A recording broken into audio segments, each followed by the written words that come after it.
With less than 5 weeks until the final adjournment in Jefferson City, there is still an important multi-billion tax to renew, impacting more than 1 million Missourians.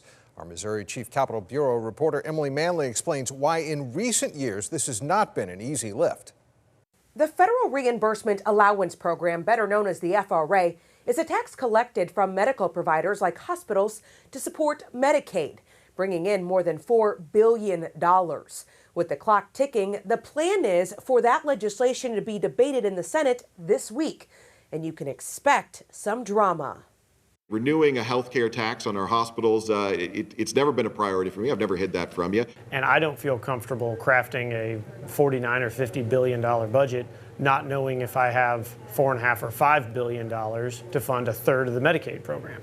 A key piece of funding that, if not renewed, could put the state's Medicaid program in jeopardy. We are still eagerly awaiting to see what the Senate's going to do. Obviously, until the Medicaid dollars are secured, we really have no idea what the state budget is going to look like. The tax collected from healthcare providers, which then allows the state to bring in double that from the federal government. If it were me, I would make sure that we had a $4.5 billion hole or surplus, whatever you want to call it, resolved before we started to balance the budget. I mean, I don't know any regular person in their right mind that would balance their home budget without knowing whether or not the paycheck was coming next week. The last time the tax was renewed in 2021, not only did the governor have to call the General Assembly back into a special session, but he threatened to make budget cuts because of lawmakers' inaction.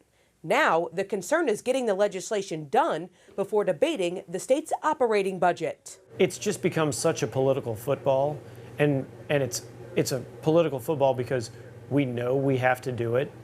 I mean, the state cannot risk $4.5 billion worth of Medicaid funding. While others say there's no rush. If we don't pass the FRA bill and the state budget has to shrink down to $47 billion, it'll still be $20 billion of where it was when I came into the Senate chamber. Some Senate Republicans say before taking up the FRA, they need to pass separate legislation to defund Planned Parenthood, which they did last week.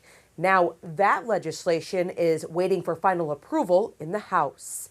Reporting from Missouri Capitol Bureau, I'm Emily Manley.